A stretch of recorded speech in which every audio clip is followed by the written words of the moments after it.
teman-teman KGC yang di rumah pasti udah pada bosan kan? Udah. Mari kita memuji Tuhan. Oke. Na na na na na na na na na na na na na na na na yeah. Na na na na na na na na na na na na na. Haleluya, ku memuji-Mu Tuhan, karena kasih-Mu tak berkesudahan. Biar yang bernafas memuji Sang Raja, di atas gunung dan di dalam samudra. Tanganku ku angkat padamu, mensyukuri rahmat yang Kau beri. Kakiku melompat bagimu, sebab rahmat-Mu baru setiap pagi. Kami bersyukur. Bersyukurlah kepada Tuhan, sebab Dia baik, sebab Dia baik. Bahwasanya untuk selamanya, kasih setianya, kasih setianya. Na na na na na na na na na na na na na na na na. Na na na na na na na na na na na na. Kami memuji-Mu Tuhan. Haleluya, ku memuji-Mu Tuhan, karena kasih-Mu tak berkesudahan. Biar yang bernafas memuji Sang Raja, di atas gunung dan di dalam samudra. Tanganku angkat padamu, mensyukuri rahmat yang Kau beri. Kakiku melompat bagimu, sebab rahmat-Mu baru setiap pagi. Bersyukurlah kepada Tuhan, sebab Dia baik, sebab Dia baik. Bahwasanya untuk selamanya, kasih setianya, kasih setianya. Bersyukurlah kepada Tuhan, sebab Dia baik, sebab Dia baik. Bahwasanya untuk selamanya, kasih setianya, kasih setia. Come on. Bersyukurlah kepada Tuhan, sebab Dia baik, sebab Dia baik. Bahwasanya untuk selamanya, kasih setianya, kasih setianya. Oh na na na na na na na na na na na na na na na.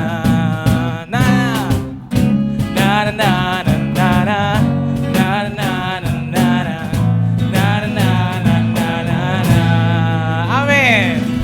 Haleluya. Yes, thank you buat teman-teman tim musik Present Worship dari KGC. Terima kasih sudah bawa kita sore hari ini lagi untuk memuji Tuhan bersama-sama. Oke, KGC Podcast kita sore hari ini kedatangan tamu baru, yaitu Pastor Rudy Sambo. Biasa dipanggil apa, Pastor? Papen ya? Ya. Papen. Oke, mulai sekarang saya panggil Papen Rudy. Siap. Papen Rudy. Ya. Oke, Papen Rudy pendeta ya kan? Jelas. Mungkin bisa cerita seputar pendeta seperti bagaimana Papen Rudy ini? Apakah punya gereja sendiri atau tergabung dalam satu gereja besar? Kan banyak kan jenis pendeta kan ya? Coba Papen Rudy silakan. Oke, saya kebetulan baru setahun lebih ini megangin satu jemaat. Oke, siap. Jadi Gembala ya? saya gembala sidang di GBI Faith House Ministry Biak. Faith House Ministry Biak. Iya. Tempatnya di mana nih di Biak? Itu untuk sementara kami pakai ruko. Ruko ya? Iya, kami pakai ruko. toko di daerah Pasar Lama. Pasar Lama ya. Ya. Oke, mungkin jemaat teman-teman yang pengen coba juga ke gereja, lihat gimana sih gereja Bethel Indonesia Faith House Ministry pimpinan Gembala Pak Ben Rudi, mungkin juga bisa datang ke sana dan lihat.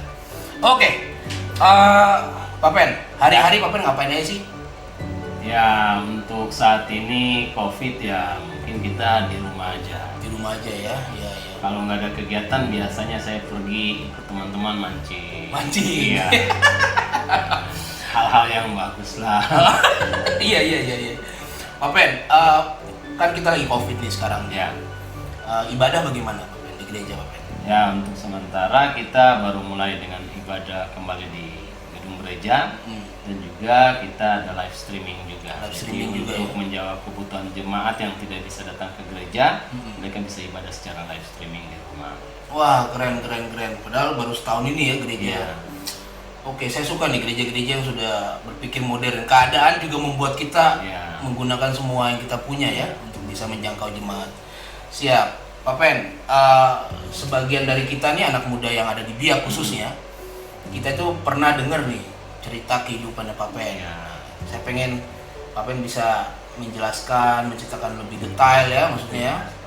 Tentunya kan untuk bisa jadi pendeta hari ini, gembala hari ini, pasti semua orang ada memulai dari nol ya kan. Itu kira-kira apa sih yang Pak Pen alami di dulunya gini? Ya, dulu waktu saya masih muda, sekarang juga saya masih muda. Waktu saya masih zaman sekolah, saya memang anak muda yang hidupnya tanpa tujuan. Hidupnya cuma jalan sini sana, kacau. Dan walaupun orang Kristen tapi benar-benar tidak suka dengan yang namanya Kristenan. Ya, pokoknya jauh dari Tuhan. Tapi waktu tahun 2000 saya benar-benar mengalami pemulihan, pertemuan dengan Tuhan secara pribadi, dan benar-benar saya menyerahkan hidup saya untuk melayani Tuhan sepenuhnya. Dan waktu itu belum jadi pendeta. Jadi saya ada di salah satu gereja di mana saya belajar mulai melayani, dibina, dibimbing sampai saya bisa jadi seperti sekarang ini. Nah, jadi saya juga waktu masuk bertobat dan masuk ke gereja itu tidak langsung melayani seperti di altar. Tapi saya mulai dari seorang kostor. Kostor itu apa? Kostor itu pembersih gereja. Oke, kalau di kantor office boy gitu Office ya. boy. Iya. Dari seorang kostor, bersihin gereja, persiapan gereja untuk ibadah, Angkat kursi, kabel semua disiapin semua. Itu sendiri atau emang ada timnya atau bagaimana? Waktu itu memang saya kostor sendiri. Sendirian ya? Iya. Wow, oke. Berarti kalau ibadah misalnya Minggu jam 8 pagi, berarti persiapannya dari? Oh, itu udah dari Sabtu malam sesudah ibadah youth, saya harus siapkan semua. Biasanya sampai pagi, sampai subuh gitu baru bisa tidur. Wah, keren. Karena harus tunggu youth selesai ibadah pemuda, malam minggu mereka pulang ya saya baru mulai menyimpan. Sedangkan di ibadah hari Minggunya sendiri, Pak Pen pun juga ada pelayanan lagi? Ada juga di situ. Wow. Iya. Pak Pen, tadi Pak Pen ada singgung sedikit masa lalu Pak Pen ya kan? Iya. Masa muda, malas ke gereja, bandel ya kan ya? Terus maksudnya kekristenan itu bukan hal yang menarik lah. Sampai Pak Pen bilang Pak Pen ada perjumpaan dengan Tuhan itu kan, mengalami Tuhan. Itu apa itu? Di ibadah kah atau apa gitu? Jadi saya mengalami perjumpaan dengan Tuhan itu ketika saya waktu itu anak muda yang jalan cuma mondar-mandir nggak tujuan. Tiba-tiba saya ketemu sama seorang kakak rohani yang sekarang jadi kakak rohani saya. Dia itu tiba-tiba datang dengan motor dan langsung suruh saya naik. Padahal saya juga belum kenal sama orang itu. Oh gitu? Ya, jadi dia suruh saya naik. Kemudian saya ikut dia pergi ke salah satu, ya sekarang dibilang komsel lah ya. Iya, komsel. Dulu masih pertemuan di rumah gitu. Sekarang komsel. Ya mulailah di situ dia mulai bimbing saya. Tapi kan dia datang bawa motor, suruh Pak Pen Rudi untuk naik nih. Ya. Kok mau gitu? Ya. Apa yang jadi ya saya juga kurang tahu, tiba-tiba aja kayak langsung kayak ya kalau orang kayak terhipnotis atau mungkin karena Roh Kudus gerakan untuk ikut atau memang Tuhan sudah pilih saya untuk melayani dia. So saya tinggal naik aja dan langsung menuju, dan saya juga mulai dari saat itu saya mulai banyak dibimbing sama dia. Itu umur berapa tuh? Itu pokoknya sekitar baru lulus SMA itu. Lulus SMA ya? Iya. Iya, maksudnya 2000 itu berarti saya kan kelahiran 80, berarti umur 20-an. 20-an sudah. Iya.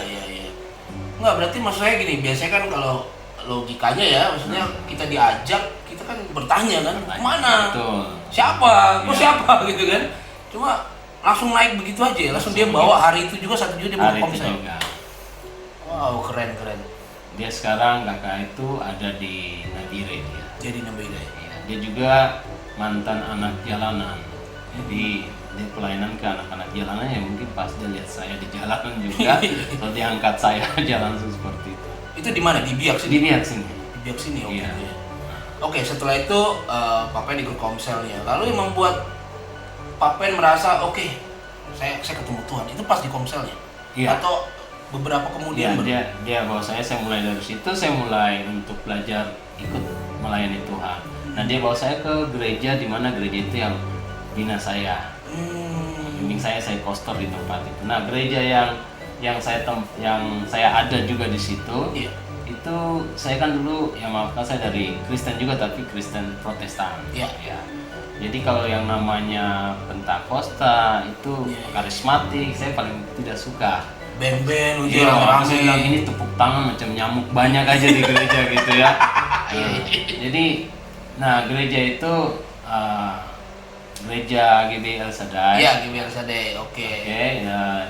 Jadi kalau setiap kali saya pulang dari pasar lama atau kita anak-anak kompleks ya, anak-anak kompleks gitu, jadi kita selalu lihat ini orang tepuk tangan, ini orang kok doa nangis-nangis, Iya. sampai bahasa-bahasa apa, ngomong apa? Iya, akhirnya kita agak jauh sedikit, kita lempar tuh gereja, terus kabur. Lempar batu. Akhirnya, nah si kakak ini dia kebetulan jemaat di situ. Oke, jemaat, bukan iya, pekerja, jemaat. iya, dia jemaat pengerja juga Oke, dulu ya. pelayan situ. Jadi dia pelayan juga dulu situ. Jadi dia bawa saya akhirnya bisa ke situ. Nah, sebentar ini gereja yang dulu saya suka lempar, gereja yang saya suka enak, kenapa bisa masuk ke sini? Nah, itu ternyata rencana Tuhan. Nah, makanya ketika saya ada di situ, saya menyerahkan diri dan saya bilang saya siap dibentuk, dan mereka bimbing saya untuk saya harus jadi pastor. Saya tinggal di pastori juga. Jadi selama saya tinggal di pastori, saya ada rumah juga, tapi lebih baik saya tinggal di pastori untuk bisa menjauhkan diri dulu dari kegiatan Di rumah. jangan sampai terganggu lagi. Oh, oke, ya pergaulan. Ya. Lalu orang tua, tanggapan orang tua? Orang tua tanggapan positif. Positif aja ya? Ya. Nah kan biasanya kan kalau, ya nggak tahu zaman itu ya, kalau zaman ini kan kalau orang tua dengar, kerja di gereja, jadi full time, makan apa ya kan, masa depannya bagaimana, papa mampu untuk biayain kamu kuliah kok, gini ya. Itu yang jadi, maksudnya waktu itu orang tua tidak bermasalah. Tidak ada bermasalah karena untuk sesuatu yang baik entah sama. Malah senang mungkin. Nah, karena ini dulu anaknya kacau terus tiba-tiba mau hidup di gereja, nah itu mereka lebih senang. Jadi nggak buat pusing lagi. Iya.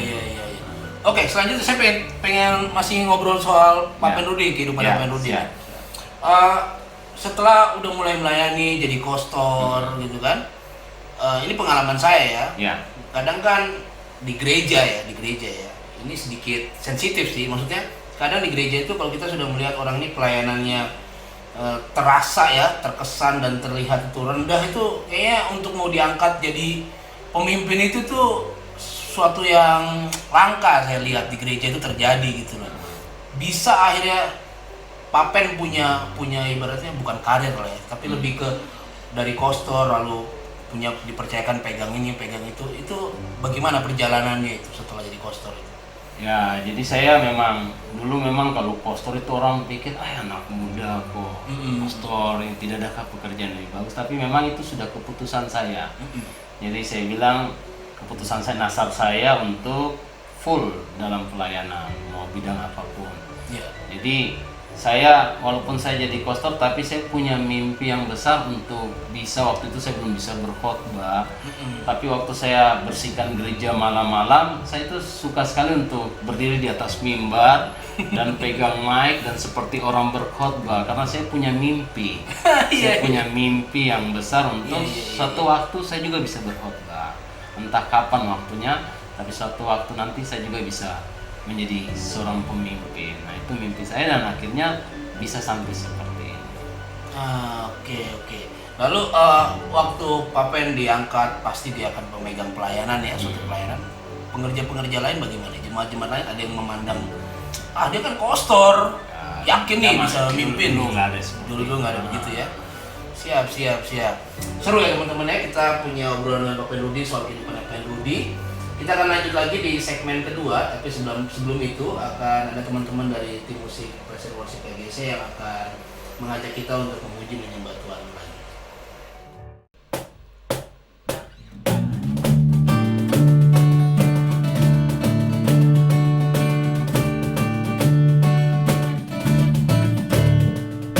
Ajarku berdiam dekat di hatimu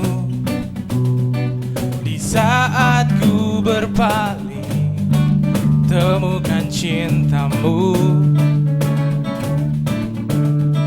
Di sana kau menanti untuk bawaku lagi bersekutu dalam damai yang sejati.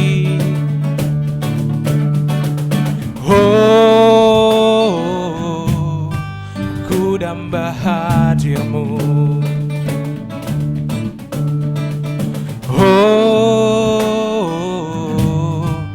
Inilah rinduku.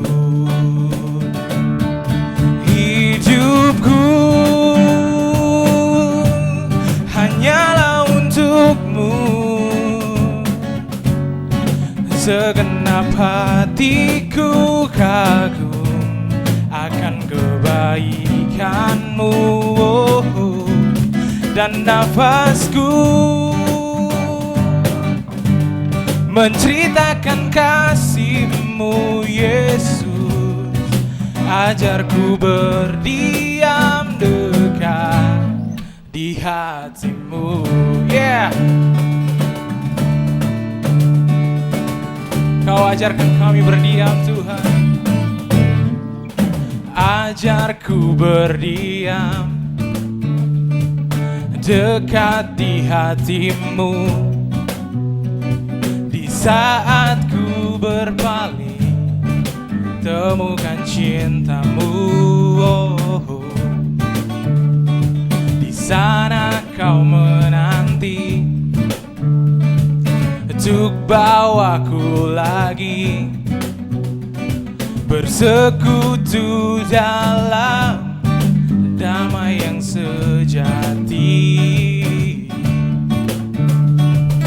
Ku damba hadirmu.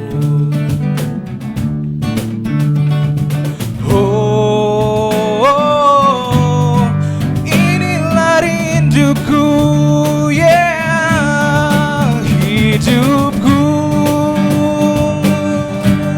hanyalah untukmu.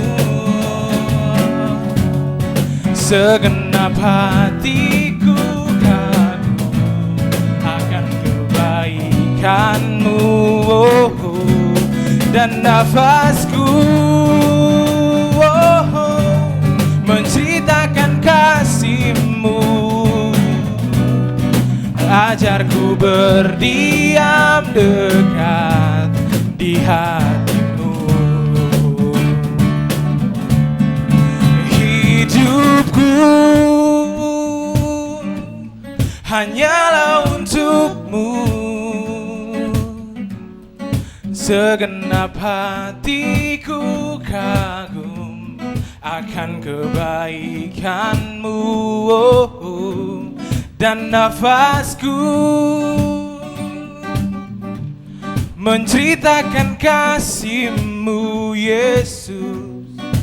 Ajarku berdiam dekat di hatimu. Hidupku hanyalah untukmu.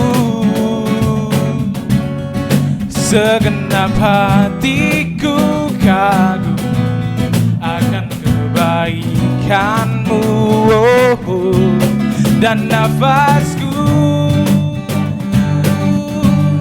menceritakan kasih-Mu, Yesus. Ajarku berdiam dekat di hatimu. Ajarku berdiam dekat di hatimu.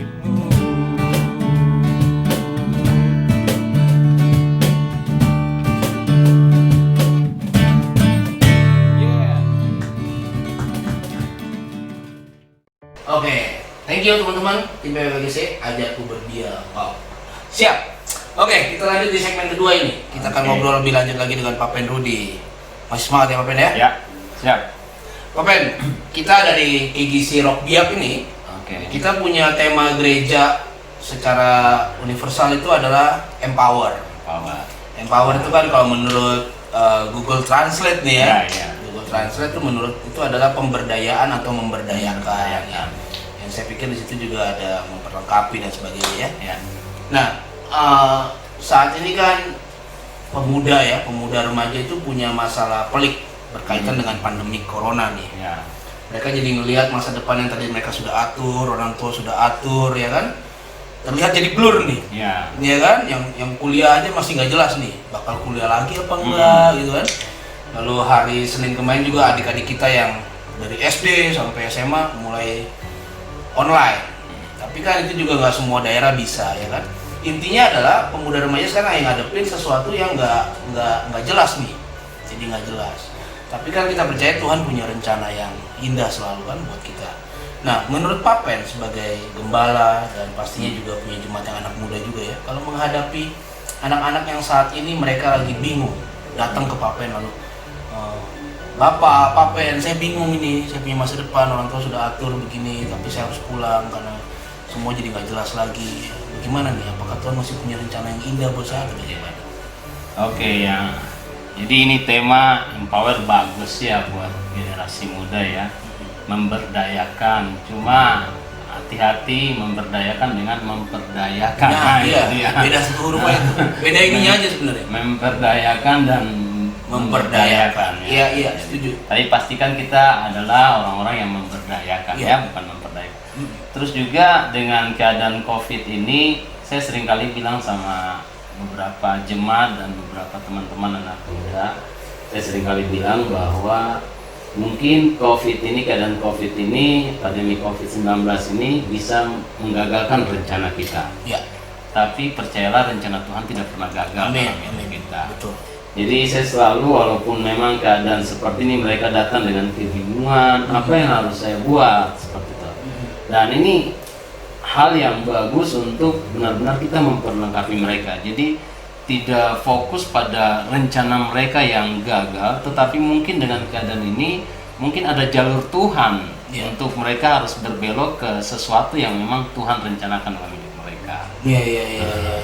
Kadang Tuhan buka jalan dari semua dari sebuah masalah ya. Sebuah masalah. Iya, setuju saya. Jadi ya inilah keadaan COVID ini, jangan kita negatif thinking dengan keadaan ini, tapi kita harus positif thinking dengan keadaan ini, bahwa mungkin dengan keadaan ini kita akan lebih maksimal, lebih yang tadinya biasa-biasa, dengan keadaan ini kita bisa jadi lebih luar biasa. Makanya sekarang kan banyak sekali orang mulai dengan keadaan ini mindsetnya mulai berubah, terbuka semua. Betul. Jadi kadang anak-anak muda itu saya sering memperlengkapi mereka seperti itu. Iya. Saya suka tadi awal kalimatnya Pak Pen itu, pastikan ini bukan memperdayakan, tapi memberdayakan ya kan. Hanya beda lakukan satu itu, P dan B. Nah, anak muda itu kan biasanya kita kalau di gereja ini ya, memang dibilang tulang punggung lah, lalu dibilang apa, peluncur cepat-cepat. Nah, bagaimana ya, maksudnya kadang ada yang curhat gitu ya. ke saya sebagai salah satu leader sini. Kita sudah capek ini ya, tapi perhatian gereja ke kita juga nggak seperti bagaimana begitu ya. Itu gimana tuh menurut Pak Pen? Biasa kalau orang-orang bilang anak muda ini tiang gereja, anak muda ini penopang gereja, tapi mereka motivasi aja begitu. Tapi tindakan mereka habis itu ya dicuekin, ya anak muda penghasilannya apa sih kalau bicara gitu. Jadi kadang kita kurang perhatian, tapi saya lebih suka untuk anak muda. Misalnya mungkin saya bisa memperhatikan mereka bukan dari segi materi, tapi saya bisa bagi hidup saya buat mereka. Jadi ketika ada yang putus asa, ini kita ngapain aja, kok kita udah habis-habisan tapi nggak ada kepedulian dari atas gitu. Akhirnya ada banyak yang putus asa, tapi saya selalu motivasi dan memperlengkapi mereka bahwa jangan untuk melakukan sesuatu buat Tuhan itu jangan selalu berharap sama manusia. Do the best aja, lakukan yang terbaik. Apa yang bisa kita lakukan aja. Misalnya. Jadi intinya Tuhan yang akan balas semuanya. Karena apa yang saya lakukan juga apa yang saya bagikan ke mereka sudah pernah saya lakukan. Jadi seorang pastor mungkin tidak diperhatiin, tidak dilihat orang banyak, apain sih? Mungkin jemaat yang datang tidak tempat bersih, siapa yang kerjain nggak terlalu tapi saya do the best saja. Ya, atau seperti firman bilang kalau 3:23, apapun juga yang kamu perbuat, perbuatlah dengan segenap hatimu seperti untuk Tuhan dan bukan untuk manusia. Nah, itu yang jadi mindset saya untuk saya bisa ada sampai sekarang, dan itu yang saya impartasikan buat setiap anak-anak muda yang mungkin lagi down, lagi putus asa, mungkin tidak diperhatikan atau dia sudah lakukan banyak tapi dicuekin atau apa seperti itu. Pak Pen, sebagai seorang gembala di sebuah gereja ya, saya sedang bicara dengan seorang gembala ini. Nah, Pak Pen punya strategi kah untuk empower memberdayakan anak muda? Apa yang gereja bisa lakukan untuk secara real tuh memberdayakan anak muda gitu, nggak sekedar memanfaatkan gitu, ya. Memperdayakan tadi. Ya, sekedar memperdayakan Memberdayakan, pemberdayaan bentuk realnya itu ada nggak? Mungkin gereja belum lakukan, tapi menurut Pak Pen sebagai seorang gembala, gereja bisa loh bikin ini, ngelakuin ini gitu. Untuk anak muda itu apa menurut Pak Pen? Kalau dulu sih saya juga punya yang namanya pegang rumah singgah, ya, anak-anak jalanan. Saya selalu kumpulin anak-anak itu, saya selalu memberdayakan mereka. Karena saya bilang kita ini nggak punya penghasilan. Jadi saya selalu memberdayakan mereka dengan memperlengkapi mereka. Kadang kita bikin kue, kita jualan. Kita jualan, terus kadang saya datangkan baju-baju, saya cetak baju juga, datangkan untuk jualan. Jadi saya memberdayakan mereka dalam hal seperti itu. Jadi kalian harus bisa, jangan cuma berharap dari orang, tapi kalian juga bisa lakukan hal seperti itu selama itu halal gitu. Jadi tindakan-tindakan itu yang selalu saya motivasi ke anak muda. Anak muda ya. Iya. Sampai sekarang masih. Saya selalu motivasi cuma karena saya butuh banyak yang harus. Kalau kita bilang usaha harus ada yang dukung gitu. Iya, betul. Nggak mungkin dari gereja aja ya kan ya. Tapi selalu saya impartasikan, katakan kepada mereka bahwa kalian bisa. Yang cuma berharap istilahnya dengan keadaan begini bisa buat sesuatu yang lebih baik lagi. Nah, untuk generasi orang tua, di jemaat kan ada orang tua. Saya lihatnya itu selalu antara orang tua dengan pemuda, generasi muda ini ada gap, ada jarak gitu. Sehingga gereja punya strategi pemberdayaan belum tentu nyambung dengan apa yang ada di pikiran orang tua buat generasi muda, buat anak-anaknya. Itu menurut Pak Pen menghadapi dilema seperti itu terus sebagai seorang gembala itu bagaimana? Nah, makanya gereja kami ini juga kan awalnya juga dari anak-anak muda. Iya. Ini mulai juga dari anak muda, terus ada komsel dan mulai kami bergerak. Jadi untuk mengerti anak muda ini memang kita harus terjun langsung di dalamnya. Duduk sama-sama karena memang saya juga jiwa muda, makanya style juga selama ibadah ini gembala apa bukan gitu ya. Dan juga memang gembala paling muda di Kota Biak gitu ya. Jadi saya harus duduk sama mereka untuk bisa mengerti. Jadi untuk bagi saya sendiri ya, ke anak mudanya itu benar-benar tidak ada gap. Dan selalu saya juga katakan itu kepada jemaat setempat dan jemaat yang saya pimpin, dan memang sampai sekarang jemaat yang saya pimpin juga dengan anak muda sama semua bergaulnya sama, tidak ada gap sama sekali. Iya, kalau kayak begitu enak ya. Jadi gereja punya program apa untuk anak muda yang tujuannya untuk memberdayakan mereka, orang tua pun sudah sepaham ya. Iya, kembali lagi saya pengen tahu nih, karena kan saya tahu nih Papen juga dulunya sempat ada di organisasi Departemen Pemuda dan Anak GBI ya kan ya, yang di pusat. Untuk gereja-gereja yang besar, saya menemukannya itu karena saya berasal dari gereja yang besar gitu ya. Untuk gereja-gereja yang besar, memberdayakan anak muda itu terlihat tuh seperti usaha dari beberapa orang jemaat saja gitu. Sehingga saya memperhatikannya, oh ini gembala dan gereja ini hanya menggunakan orang-orang ini saja untuk memberdayakan anak muda, generasi muda. Sedangkan menurut saya ada banyak orang-orang yang punya potensi untuk bisa memberdayakan mereka, untuk memberkati mereka, entah programnya kah, entah hidupnya kah, entah pelayanannya kah. Gimana sih tips-tipsnya Papen sebagai gembala untuk mendorong membuka wawasan jemaat yang di generasi tua nih ya, generasi tua Z ya, bisa mengerti dengan kebutuhan dan keinginan dari generasi milenial nih yang sekarang ini. Itu bagaimana Papen? Ya, kalau saya seperti tadi ya, satu kuncinya ya duduk sama-sama bagi hidup, untuk bisa dengar, lebih banyak mendengar dari anak muda. Kadang kita mau anak muda seperti ini, kita ngasih nih, kita mau memberdayakan mereka, tapi kadang tidak sesuai dengan hati mereka. Kadang akhirnya bentrok, ada yang pertama semangat, habis itu akhirnya hilang lagi. Karena tidak duduk dan dengar apa dari mereka. Selalu kita sebagai pemimpin, sebagai generasi Z, selalu yang ada di pikiran kita, yang selalu kita mau mereka lakukan. Tetapi kita harus mengerti dunia generasi X ya, generasi muda sekarang. Jadi bukan lagi kita ngasih pikiran kita ke mereka, tapi kita dengar dulu dari mereka apa sih yang mereka mau. Nah, itu akan lebih bagus, lebih menyenangkan buat hidup mereka. Ketika mereka bilang, Kak, saya mau gini nih, saya mau gini nih. Oke, mari kita cari solusi sama-sama untuk supaya kamu bisa lakukan hal seperti itu. Nah, itu akan lebih awet karena menjadi passionnya, gairahnya anak muda itu. Orang bilang passion ya. Jadi kalau misalnya ada seorang anak muda datang dan bilang, Kak, Pak Pendeta, saya punya passion ini di sini nih, bisa tolongin saya enggak?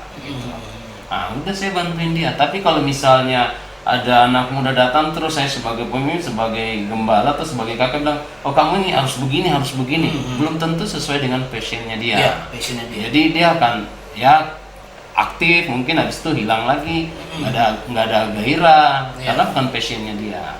Jadi makanya kita sebagai orang yang di atas, kita harus duduk sama-sama untuk banyak mendengar dari mereka, dan kita bisa hidup dan kita bisa kasih solusi, kasih jawaban sesuai dengan apa yang dia mau. Iya, nah menarik nih, kita dari empower kita jadi lari ke passion.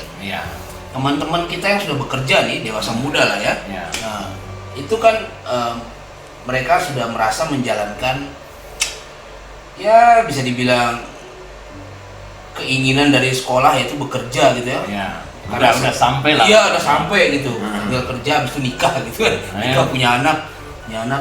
Tapi mereka lupa untuk apa yang harus mereka lakukan lagi. Nah, untuk kan kita sama-sama tahu lah sebagai leader youth gitu ya, youth leader itu kita pasti tahu beberapa dari mereka tuh sebagian besar tuh mereka tidak menjalankan passionnya. Pekerjaan hanya sebatas untuk menghasilkan. Nah, menurut Papen, sepenting apakah passion itu di anak muda? Padahal belum tentu passion itu menghidupkan.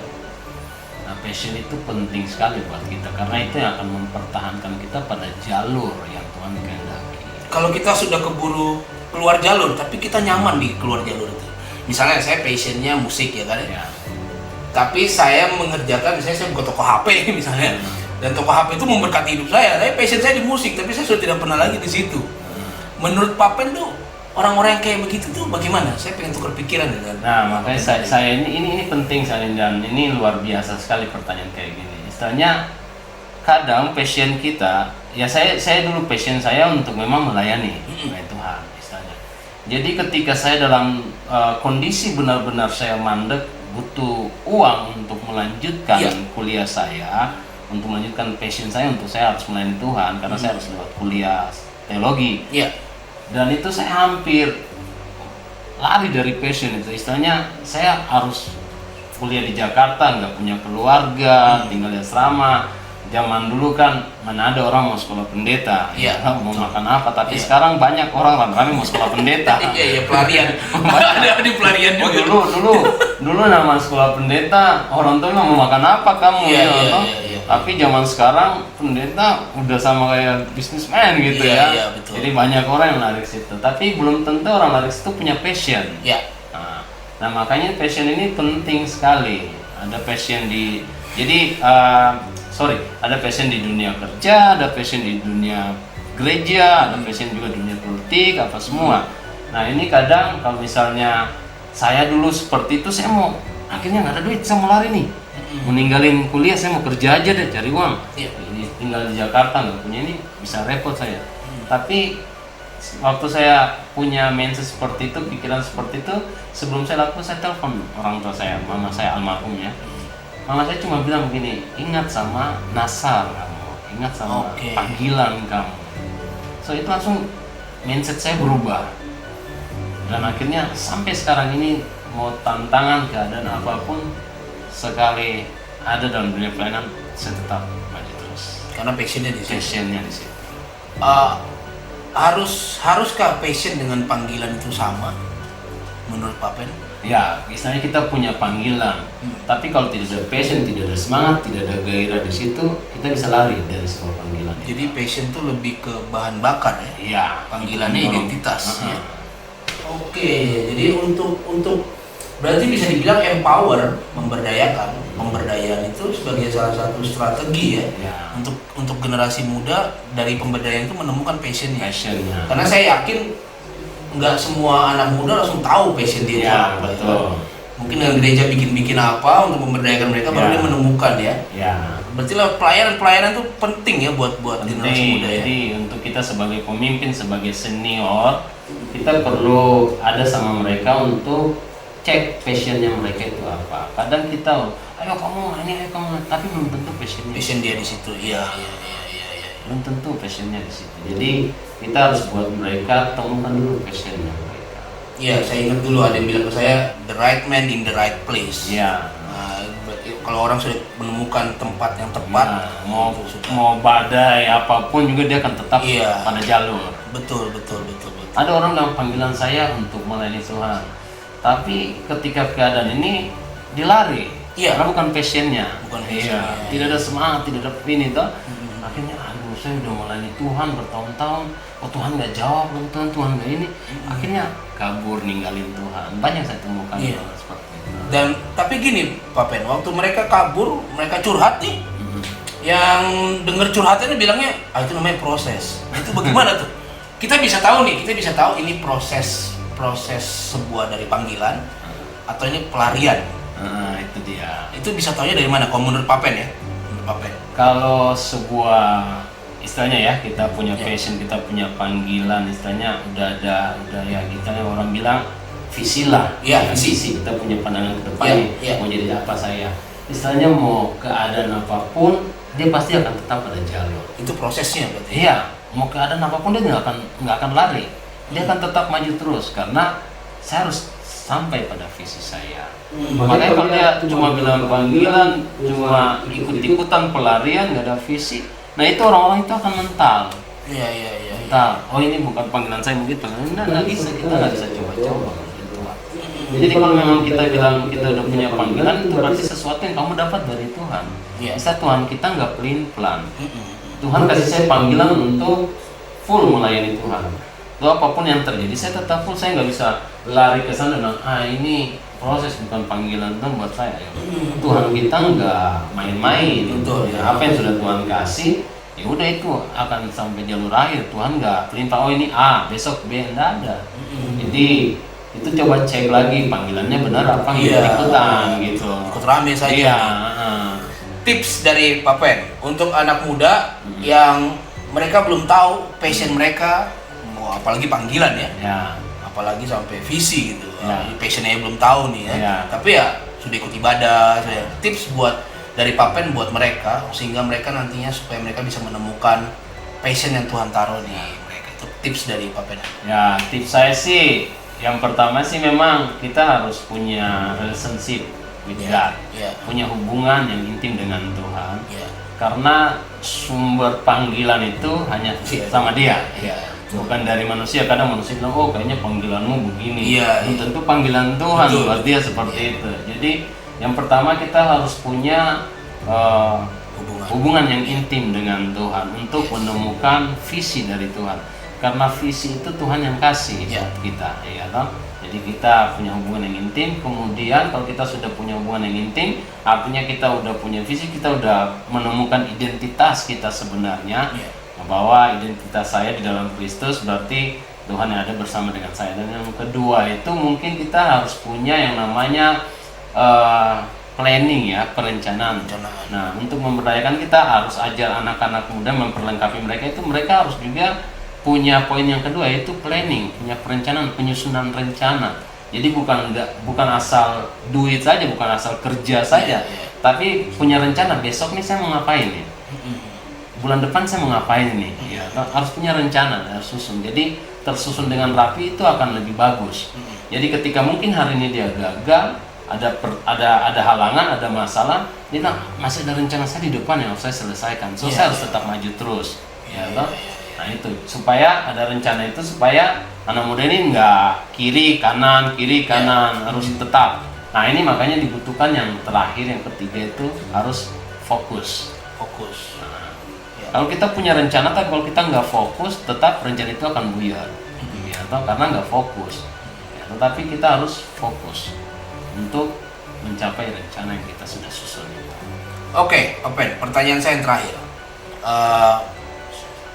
Dari versi Papen ya. Siap. Gereja sudah memberdayakan anak muda dengan berbagai macam program pelayanan. Lalu anak muda sendiri pun sudah diajarkan untuk membangun hubungan yang baik dengan Tuhan, ya kan, sebagai sumber panggilan. Untuk menemukan visinya, ya kan. Ya, toh dia juga yang manggil kan, Tuhan juga yang manggil. Nah, untuk menyampaikan ke orang tua, rencana kita kan sering berbenturan dengan keinginan orang tua. Kita sudah merasa nih Tuhan bilang kita passion ini, dan kita pun merasa passion kita di situ. Gereja pun sudah mengarahkan passion kita di situ, ya kan? Tapi orang tua yang nggak sependapat nih misalnya. Nah, tips adakah kiat-kiat khusus nih dari Papen untuk gimana sih cara saya mengkomunikasikan apa yang Tuhan taruh? Iya. Nggak nyambung nih soalnya sama orang tua mau nih. Kadang orang tua mau dokter, tapi kok larinya ke yang lain gitu, misalnya polisi kah, tentara apalah, yang lain-lain gitu ya. Itu bagaimana tuh cara mengkomunikasi ke orang tua? Nah, makanya waktu saya dulu mengkomunikasikan untuk saya bisa melayani Tuhan, nggak ada halangan sama sekali ya. Walaupun zaman dulu untuk jadi pendeta itu kan mikir dulu gitu. Tapi puji Tuhan orang tua saya, keluarga saya mendukung untuk saya bisa jadi hamba Tuhan. Nah kalau sekarang kan orang tua punya label ke anak itu, kamu besar nanti harus jadi ini, kamu harus jadi ini. Tapi belum tentu itu sesuai dengan rencana Tuhan. Nah untuk mengkomunikasikan, anak-anak muda harus mengkomunikasikan kepada orang tuanya, memang dia harus temukan dulu betul, jangan ikut-ikutan. Karena dia harus benar-benar, ini betul nggak dari Tuhan, panggilan Tuhan buat saya apa enggak ini? Nah dia harus komunikasikan betul, dan yang kedua dia harus memang berdoa minta hikmat dari Tuhan supaya Tuhan bisa jamah orang tuanya ketika dia menyampaikan apa yang Tuhan taruh dalam hatinya. Nggak ada komplain, tapi memang orang tua malah mendukung. Jadi minta berdoa, minta bantuan Tuhan. Kalau emang ini panggilan dari Tuhan buat saya, harusnya Tuhan buka jalan di hati orang tua saya. Pasti orang tua juga, kalau orang tua yang takut akan Tuhan, pasti dia juga mengerti tentang panggilan Tuhan. Kalau orang tua yang sudah melayani Tuhan dan hidup dengan Tuhan, terus ketika anaknya ngomong untuk panggilan Tuhan buat dia begini, oh nggak bisa, kamu harus jadi sesuai dengan apa yang orang tua mau, itu agak repot juga. Ini melayani Tuhan atau melayani siapa gitu. Siap, berarti poin utamanya adalah untuk menemukan kita ada hubungan sama Tuhan. ya kan ya. Lalu yang kedua tadi fokus ya. Punya perencanaan, menyusun rencana. Ya. Ada rencana berarti ada strategi kan? Ada strategi. Baru yang ketiga harus fokus. Siap. Pak Pen, thank you buat sore hari ini. Kita sudah ngobrol. Teman-teman PGC, teman-teman youth semua yang ada di manapun berada, kita berharap lewat program ini hari ini ngobrol dengan diskusi dengan Pak Pen Rudi Sambo, kita semua diberkati dan kita semua dapat wawasan dan pencerahan yang baru. Oke, thank you buat Pak Pen Rudi. Thank you juga buat teman-teman dari tim musik Present Worship KGC Rockbia, dan terima kasih juga buat teman-teman dari KGC Media.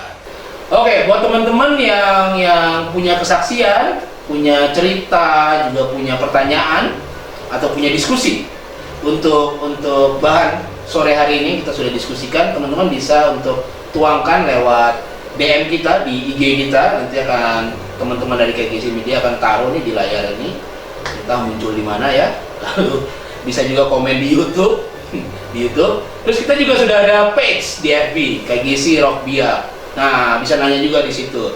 Intinya kita sangat welcome sekali kalau teman-teman bisa share cerita tentang kehidupan teman-teman berkenaan dengan sesuai dengan tema kita sore hari ini. Dan jangan lupa untuk selain tonton juga untuk share video ini, pasti video ini bisa memberkati orang lain. Lalu juga di subscribe kita punya akun ini, lalu di klik loncengnya. Ada loncengnya ya teman-teman, ada ya? Ada loncengnya, diklik loncengnya. Kasih like juga, jangan dislike, harus like. Harus ya? Harus. Siap, kita akan berjumpa lagi minggu depan di waktu yang sama. Tuhan Yesus memberkati. How great is our God. Sing with me, how great is our God. And oh, we see how great is our God. How great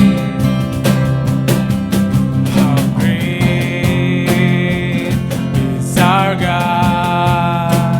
Sing with me, how great is our God. And oh, we see how great is our God.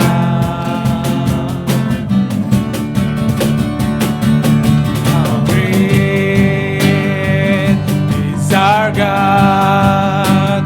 Sing with me, how great is our God. And oh, we see how great is our God.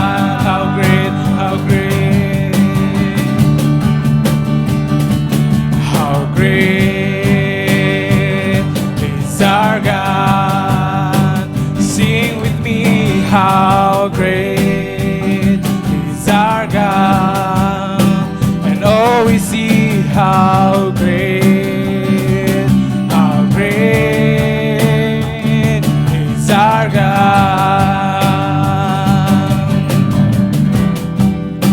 And oh, we see how great,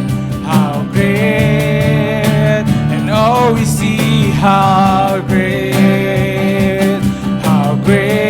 and oh, we see how great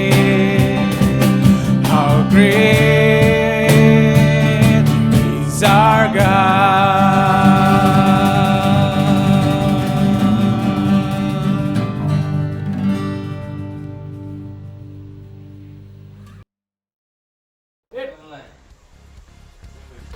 Sudah gitu. Rekam itu.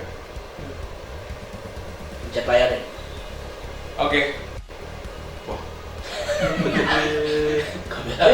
Jangan tinggalin ke. Hari-harinya ngapain, lalu jadi pendeta di mana? Mungkin bisa Pak Rudi bisa cerita dari situ. Oke, Nama Ya. saya sorry. Cut. Nama Ya. saya sorry. Cut. Nama Ya. saya sorry.